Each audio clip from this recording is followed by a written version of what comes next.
Hello, I'm Doug, and this is the Taste and Sensibility channel. And we are almost at the end of our journey here through my blind tasting of this Advent calendar, this whiskey Advent calendar, this Scotch whiskey Advent calendar.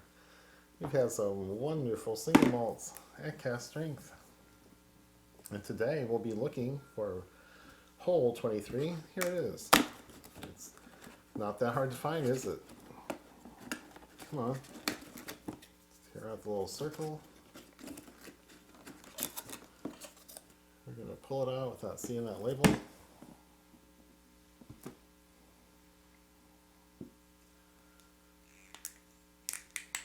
I'm going to pour out half of my little bottle.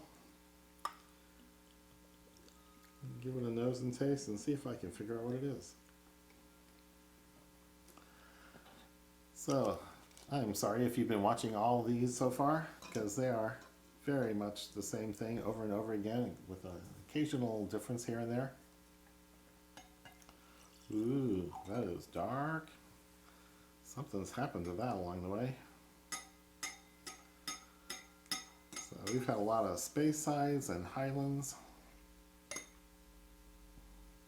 And just a couple of peated things and a couple of blends and a grain whiskey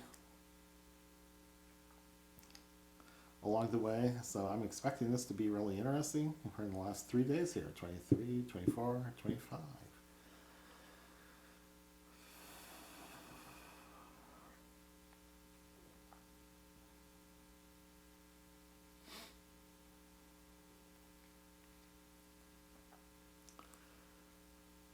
So if you've been surviving and enjoying the content here, please give this video a thumbs up and leave comments, leave questions, share it with people, and subscribe and click that bell to get notified. But right now, I'm going to let this sit for about 15 minutes to open up and let me taste the sherry that I'm seeing, the sherry cask maturation that I'm seeing by looking at it. Just a guess. And I'll be back in 15 minutes. Okay, I'm back and we're continuing on with this blind tasting of day 23 of this Scotch Whiskey Advent Calendar by Secret Spirits. There's a link down below in the description to this set, which is about 5 years old, but the whiskeys inside have been pretty good. So taking off the Scotch for Dummies coin from this glass of a very reddish orange spirit.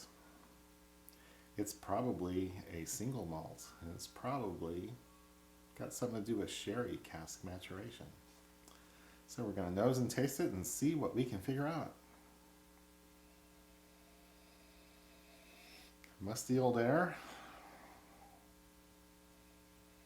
Ethanol.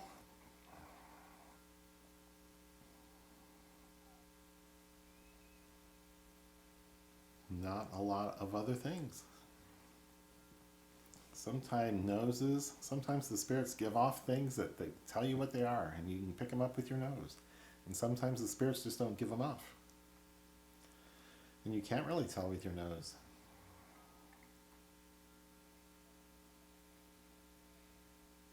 There is age, mustiness, old things we don't eat or drink. Leather, tobacco, wood kind of notes. It's not food.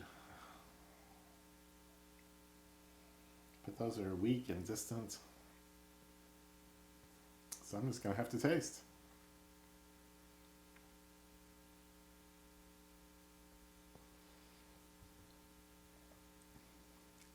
Ooh. Oh, I think we have a 46%er here. Maybe 48. That's up in that area. It is malty. It is got just the faintest hints of sherry maturation on it.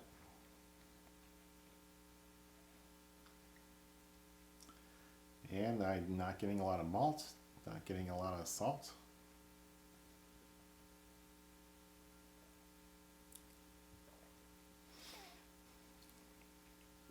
Not getting a lot of transitions. The finish was moderately long, but it was just the same kind of notes all the way through. Slightly sherry-ish malt. With a Space ID vibe.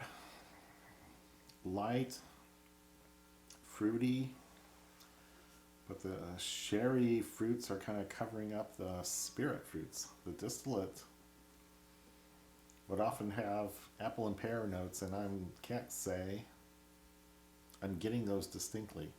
But the overall effect is a fruity mixture. So maybe the raisins, dates, plums, figs of the sherry is mixing in with some of those apple and pear notes.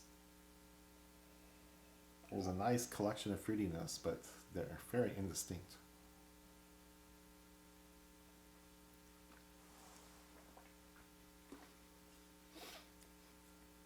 There's not really a sweetness to it either. Yeah, a little bit, but not. It's not great sweetness. It's a reserved sweetness.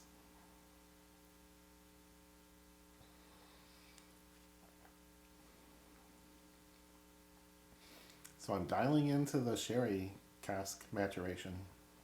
I think it's there, but it does not taste nearly as strong as the color would indicate. It's faint to my palate, and I'm I'm zeroing in on it. I'm getting closer. Every sip gets me a little bit closer. Could be as strong as a Glenfarclas or a Macallan, and I'm just tasting malt and finally getting used to finding where the sherry is.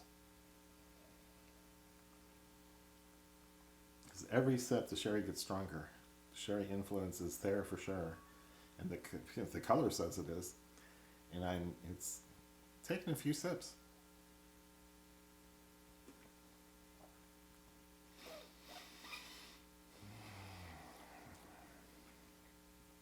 Malty, slight sherry notes, not very salty.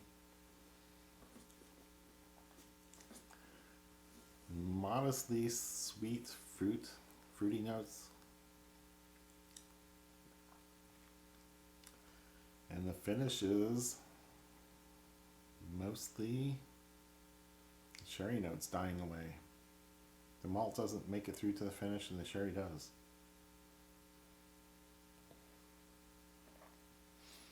And again, I'd say 45-46% ABV. So I think it's perfectly consistent with the Speyside or Highlands malt. Don't see why it couldn't be a blended malt or even a blended Scotch whiskey with some grain in it, but the sherry influence is so strong. No, the malt influence is so strong. I think it's a single malt, fully sherry matured.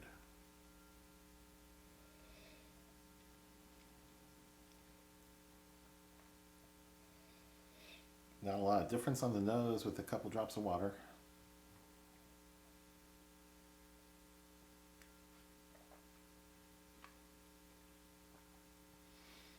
The palate opens up a little bit. I think I get some apple and pear notes.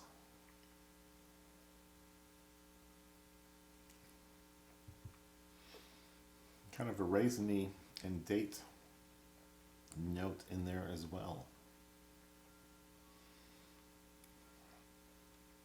And a slightly spicy finish.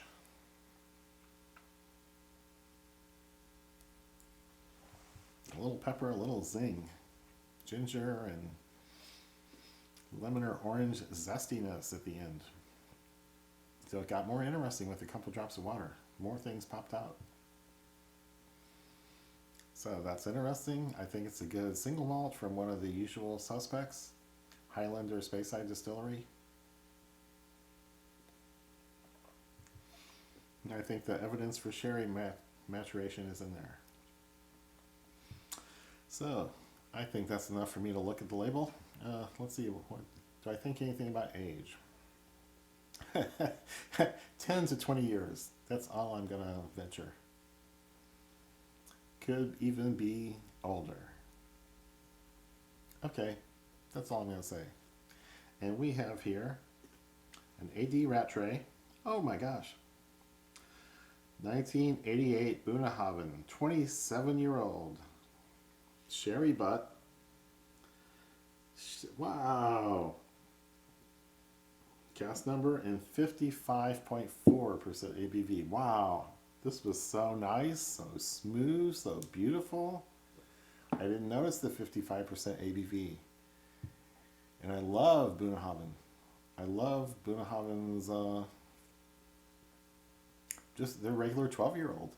Has just this little tiny hint, a puff of smoke, and you can taste the sherry cask influence in there, and it's so small. It's just one of the notes, but it's definitely there. This is beautiful. This is wonderful. 27. Whoa! This is great stuff.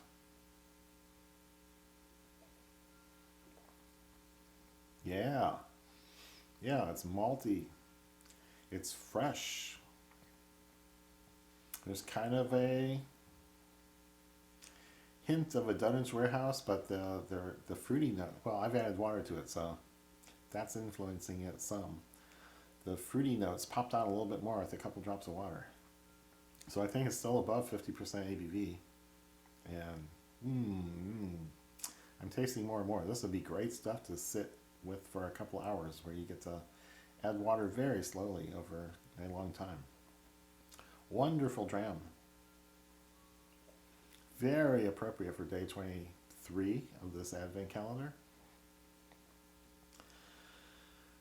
So once again, please like and comment and leave questions and share this video with people. And subscribe and click on that bell to get notified when the new videos come out. We only have a couple more left in December, so we'll do Christmas Eve and Christmas Day, and that's it. Thank you and goodbye, and Merry Christmas.